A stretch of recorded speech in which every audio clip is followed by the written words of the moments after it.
Hey, Tolly Carr here, and it's time for episode 3 of the Pregame Show Rewind. We talk about everything you either missed or you loved and you want to see it again at The Pregame Show. Catch us online, thepregameshow.com. There it is right there. And on YouTube, keyword The Pregame Show. All right, fresh off a trip to NYC is Uncle Neely. Is he your favorite uncle, your favorite MC? I don't know after last week's hip-hop conversation, but we're going to talk football this week. But still remember, don't with Chris. Do not. Do not. Now, see, if you missed last week, for reference, you got to go back and catch that conversation and then come back here. But back in Boulder, Neely, how you doing, man? Doing great, brother Tolly. How you making it? Hey, man, we are here, man. It's the last day here in our studio in Atlanta. We're going to be moving across town, so no better way than finishing off things with you. And Neely, let's start right here. A big scrimmage on Saturday. Now, you get to see it all, but you don't always get to show it all. Things are private and closed, but it goes down in Boulder over the weekend where the Buffs are halfway through fall camp. They're just a couple of weeks away from the season opener against TCU. What did you see in the scrimmage, and what can you tell the people, Neely? I think the arrow is absolutely pointing up. If you look at the program that Coach Prime inherited coming in for this spring, with that spring season, bringing in the talent that he brought in, and not just in players but in coaches, I think these guys are starting to get on that incline, so you'll be peaking right at September 2nd in Fort Worth, Texas, as we go to take on TCU. I like the effort and the energy from the scrimmage. I've loved the effort and the energy the past 2 weeks of fall camp, and you got 2 more weeks of fall camp before their first game. I like where we are. We got some things we got to clean up, some things to work on, but the arrow is indeed pointing up in Boulder, Colorado. All right, secret agent, man, I know you can't give away details, but one thing that impressed you on Saturday. I think people are going to be blown away when Dylan Edwards gets the ball anytime this fall. You know, Dylan Edwards, running back who was committed to Notre Dame, came to be with Coach Prime here in Colorado. Smaller guy, but, man, when you see his speed, he's electric when he has the ball. I think people are going to be blown away at his talent. All right, we'll keep our eye on it. All right, Unc, from week to week, we try to hit on a different position group and give people the inside look on each room on the team and who are the personalities inside of that room. Let's talk tight ends this week. Neely, I want to get your input in a moment, but first, let's hear from Michael Harrison. He was a wide receiver who's now made the switch to tight end. He talks to the Pregame Show about the transition. Yeah, I mean, Coach Mo, Coach T done a great job all summer just getting us stronger and bigger. And so, obviously, I still had the same mentality after the change was made, and they moved me over to the combo rack with the tight ends and the running backs. And just, I guess you could say the intensity was a little bit higher, but strength staff does a great job of already keeping the intensity on us every single day of the summer. So they knew what they were doing with me and getting me up to the weight that I need to play at. It's just been exciting just kind of getting thrown right into the first team reps here in camp now that you made the position change? Yeah, I feel like I didn't think about it too much. That's what I've always wanted. Every player wants to be with the one, so I just embraced it right away and doing everything in my power to keep that one spot. So. Michael Harrison, okay? I'm not going to call him Mikey, okay? I'm not going to call a guy that I want to be an ass-kicking machine Mikey, okay? He's Michael Harrison, okay? And the greatest thing about Mike is that he has totally embraced being a tight end. He's bought in, okay? And I coach with a chip on my shoulder every single day. Time is our enemy. We have got to get better today, okay? Today we must improve and get better. Accept that responsibility. And Mike has bought into that. He's working extremely hard. He's doing some really good things. But again, the process is ongoing as far as gaining trust, okay? Gaining trust.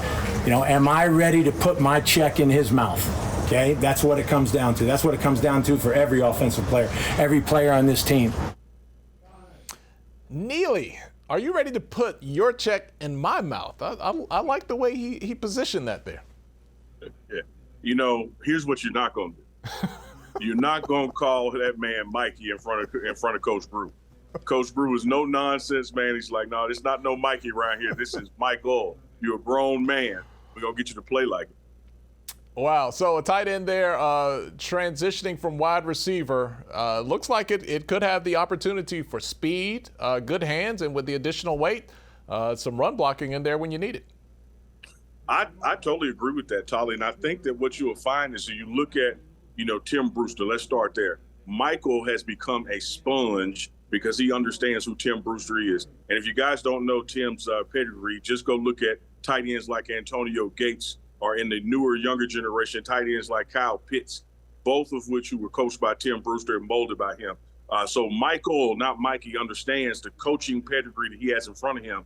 And I would say that this past fall camp, 2 weeks prior, 2 weeks to go, he's been an absolute sponge, and his development is going off the charts. All right, the pregame show rewind rolls on. Let's flip to the other side of the ball. The Colorado defense, led by defensive coordinator Charles Kelly. He's coached at the highest levels of college football. Neely, you featured him this week on one of the Inside the Mind segments. What have you uncovered about Coach Kelly during the time you spent around him? That he is as advertised. This is a guy who was with Alabama when they went undefeated in the SEC. This is a guy who won a national championship at Florida State. And even when you talk to the players that he's coaching, like a Shiloh Sanders, Shiloh will tell you, like, hey, man, everybody he coaches goes on to play on Sundays. So I'm learning everything I can from him because he's coached to Jalen Ramsey. He's coached to Derwin James. Like, he knows how to get guys not only ready to compete at this level in the Pac-12, but also to perform well at the next level. So Charles Kelly is, again, just like Tim Brew. He is no nonsense. It is what it is. He is, excellent in the classroom and excellent on the field, and getting his package installed and getting these guys to learn what their responsibilities are and where to be and how to be as a professional athlete. And a pretty animated guy. Like, he gets after it pretty good in practice, right? Oh, yeah. He will go from standing still, flat-footed, to sprinting across the hash to hash, just to get a guy where he's supposed to be. And he's just that animated in the film room. He's sitting down with players, and players come to him and say, hey, Coach Kelly, can I get some extra time with you? And he always opens his door. He is the defense coordinator, but he's also coaching the safeties. But he does that with any defensive player or any defensive staff member who's trying to make sure they know the nuts and bolts of Charles Kelly's system. All right, let's get ready to hear from Coach Kelly in 1 second here. Neely, like I said earlier, you had a chance to sit down and talk to him, and he gave you a little bit of insight on, the way the defense is looking and his approach to coaching those guys. Everything starts, you got to have a foundation, and that starts with fundamentals. I think our assistant coaches have done a really good job of that. We throw a lot of stuff at our guys early, because it makes them think, it makes them process, it keeps them from getting bored. But the fundamental part, you can't get bored with the details. So I've seen improvement there. I've seen improvement from practice to practice of us being able to handle, the schemes and, being able to process. All right, let's talk now, Neely, about the offensive line. We've talked about the defense. We had a couple of guys up front talk to the media this week. So let's do this. We'll get Neely's reaction in just a moment. But first, we're going to hear from a couple of the linemen. Let's hear from Coach O'Boyle as well, talking about the progress, the transition, and the most important thing here, protecting QB1. The transition is probably like the easiest it could have been. Like, if I would have went to another school, I would have had to learn a whole new playbook, whole new techniques, all that. But with OB, I know everything he wants. I know how he wants it. I know what Coach Lewis wants and Coach Prime wants. That was a no-brainer coming here. Shador, he see a lot. He see the whole field. And it's good being a center because I can see a lot of stuff too, but we be sitting there, we talk about how the best way we can slide the protection or pick up blitses or anything like that. So it's good knowing that he has that football IQ and that leadership so we can slow down and talk about it right there on the field and get everything right. Coach, we've heard Coach Prime say on a couple occasions, if we can protect number 2, we're going to be pretty good. I know we still have a few weeks left, but where's your confidence level in protecting number 2? You've heard it a couple times. I've heard it since spring. So worry about my job every day with that deal, buddy. So no, it's going okay. Our defense is very aggressive, a lot of pressure. Fortunately, we're seeing a lot of the same things that a little bit of the structure that TCU is going to run. So that helps in the overlap. and we'll start moving into a little bit more TCU stuff next week. But the protection part is it's being able to communicate together and being on the same page. And even when you're wrong, if everybody's on the same page, you're going to come out okay. So, Neely, I hear a lot of things about this offensive line, being fast, being in shape, moving up and down the field, being tall, and everyone keeps talking about tank. What are your takeaways now with another week of camp when you look at this offensive line and how they perform? They're getting there, and I think that the key point when you listen to the players talk as well as the coach, QB1 is a national treasure. It might as well be Yosemite, the Grand Canyon. You protect it at all costs. So everybody knows that in college football. You got to keep your quarterback upright. But the communication and trust between this quarterback and this offensive line just 2 weeks into camp, man, I think the growth has been phenomenal. Shedeur knows their strengths. He also knows their weaknesses. He knows how to communicate with them to get the most out of them for this particular play when needed. He has an excellent relationship with them, off the field. And I think that's going to bode well for their performance. Any offensive line in the country would love to have more depth. You can have 5 to 7 guys that are talented and can do all the things you want them to do, but you sure wish you had another 5 behind them that could do it just as well, because it is a position that goes along with fatigue and injury, and this is a fast-paced offense. They got to get up and down the field, get the ball set, get to the next play, to operate this Sean Lewis high-tempo offense. So I think those guys are just like the rest of the team. They're where they need to be and peaking at the right time. Of course, that's never going to be what the coach wants. He wants perfection right now, but they're growing. All right, let's jump back to the other side of the ball again. We're doing offense, defense. Let's talk about Kahari Mans. He's an outside linebacker, Neely, a transfer from the University of Maine last year. He had 39 tackles and 3 sacks. You featured him on YouTube this week, and so far this camp, it seems like Mans is enjoying himself and is being very impressive. Yeah, absolutely. I'm enjoying it, truly. It's a foreign process, everything's new, but I'm really liking it. It's a good different. Everybody's just coming together day by day, just stacking days, one day at a time, brick by brick. What are the biggest hurdles you face just in terms of getting up to speed with everything here? The air. It's so thin out here, and being from the East Coast, I'm not used to the mountain air and everything like that. But and the speed of the practice is very fast. It's a very up-tempo team. Just getting used to that. See, I'm still catching my breath on the way up from the hill, but I'm ready for every day. I'm excited. And Neely, sorry to cut you off right before that soundbite, but look, man, I can appreciate a brother that shows up sweating at his press conference. Like, it is work. All right, I'll talk to the media. So, the practice field that we're using as far as outdoors, it might be about a quarter-mile walk from the middle of that field up to where the press conference is, and it's uphill. Like, you got to get there. And I love that admission of, hey, man, I got to still get used to this thin air, which is going to give these guys an edge when we travel and give them an advantage when people come here because they are conditioned to it. And you are literally a mile closer to the sun, so the air does get thin. But, man, no pun intended, has been putting in work. You can see why he performed so well at his previous stop, and his energy and his ability to communicate with his fellow guys on defense and get them in the right spots. It's also going to bode well for him. He's going to be an impact player for this team, and not later. It's going to be soon.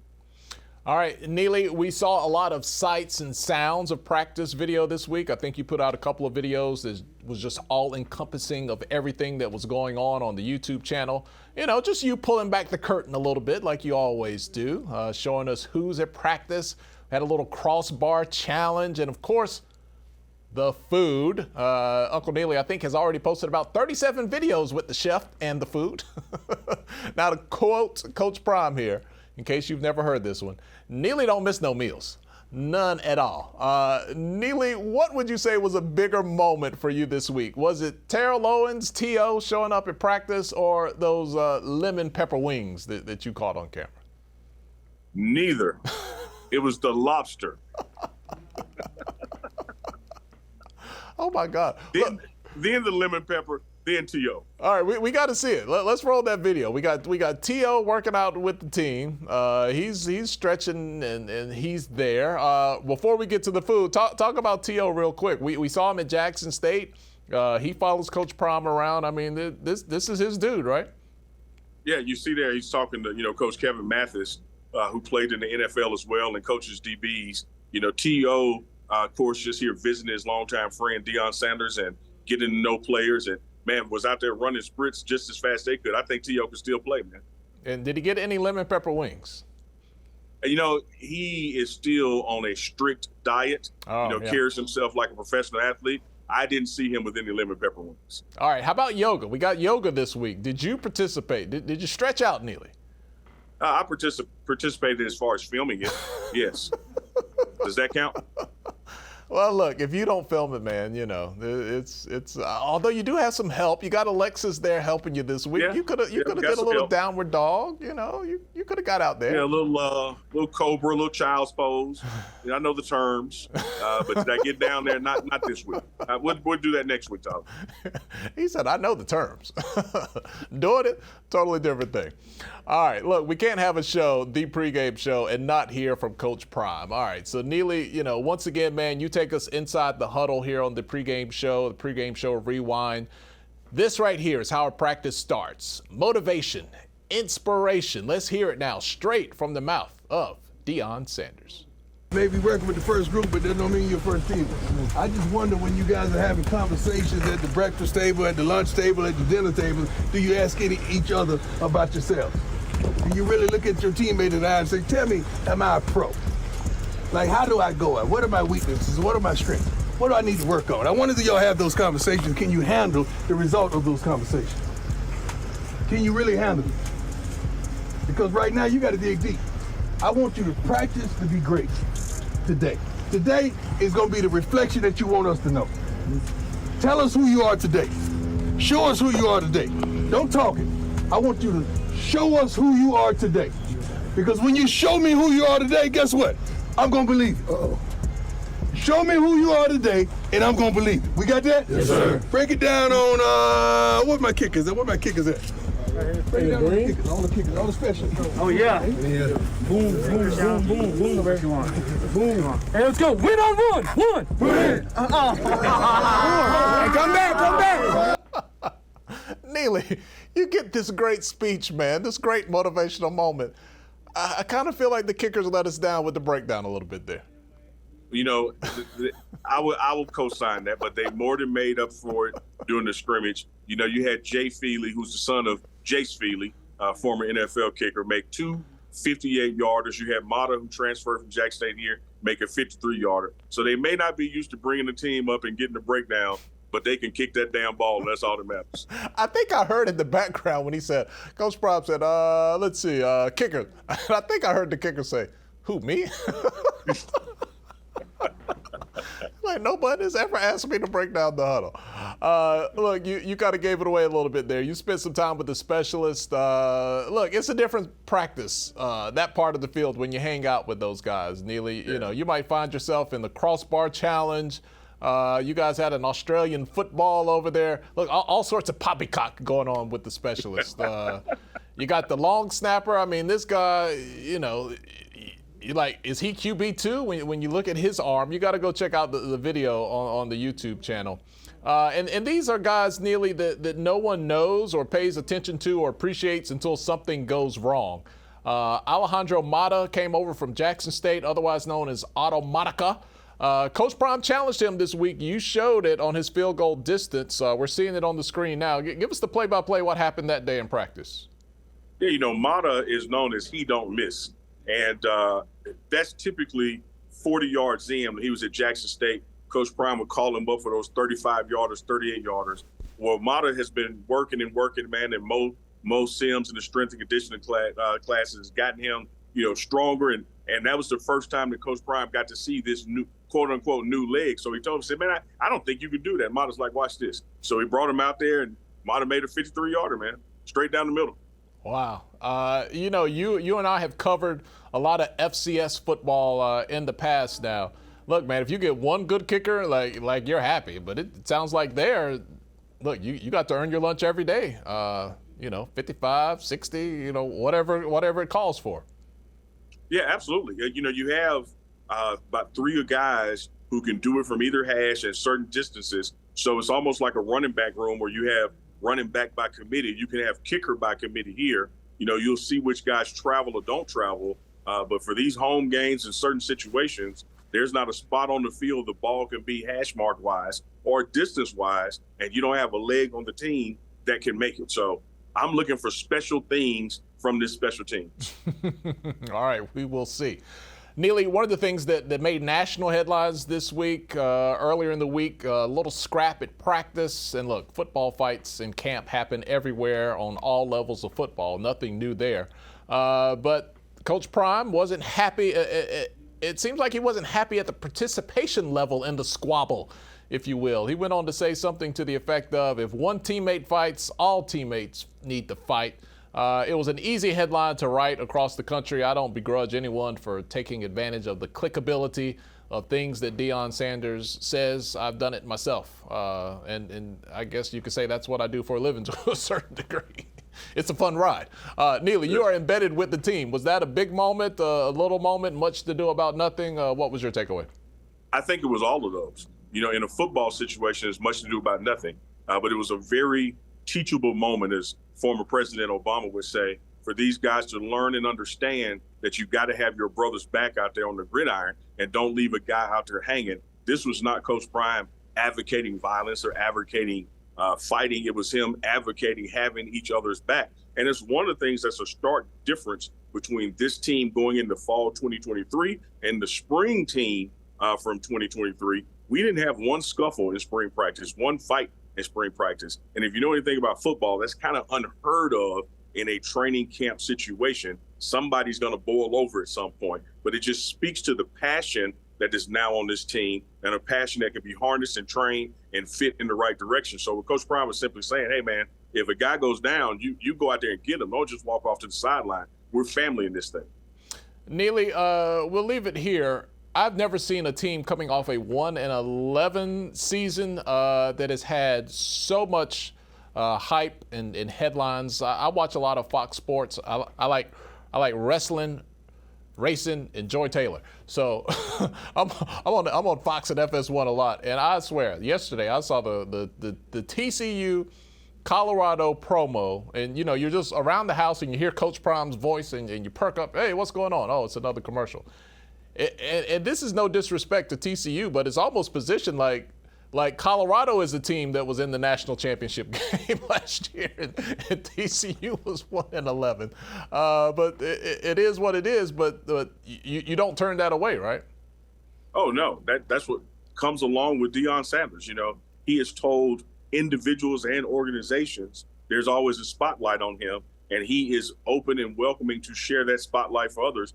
But as he said, whether it's at Jackson State or in the business community or here in Colorado, keep in mind the spotlight is going to show your beauty marks and your blemishes. And so it goes along with the territory to have this guy who's so brand conscious, media and marketing savvy as your head coach. The cameras are going to follow him, and you have to be prepared for when the cameras are on, because they're always on when Deion Sanders is around. Give me my theme music. I've heard it. If I've heard it once, I've heard it 100 times on my TV this week. Looking forward to the game. Hey, make sure you visit us right now. We're looking forward to your company at thepregameshow.com, and you can roll with our Uncle Neely all week long on the YouTube channel. Neely, I think we're going to start to see more direct preparation for TCU next week during practice. What are you looking forward to the most that you think we'll be talking about next weekend on the Pregame Show Rewind? Well, I know for a fact we're going to be talking about how much better next week is than this past week, because you're exactly right. When you start getting into that 14 to 10 days away from that opening game, it shifts from conditioning and learning installs to specific preparation for that opponent. So I'm looking forward to that, looking forward to bringing you more from the assistant coaches and the coordinators about their philosophies as we get to know what their game plans are going into week one. And then don't forget, right after week one on the road, you got 2 home games here. You're hosting historic rival Nebraska and hosting in-state rival Colorado State. So the next 4 to 6 weeks, man, it ain't dying down, Tolly. Not at all. You see the beautiful mountains, you see the buildings, you see the football field, and you see Chris right there, Uncle Neely. Looking forward to talking to you next weekend, man. Have a great week there in Boulder, and a little bit of yoga, please. Just a little bit. Just a little bit. I'll give you some downward dog, man. How about that? We'll see. We'll see. I'm Tolly from Atlanta. Next time we see you, new studio. Look forward to that. You guys have a great week. We'll talk to you soon.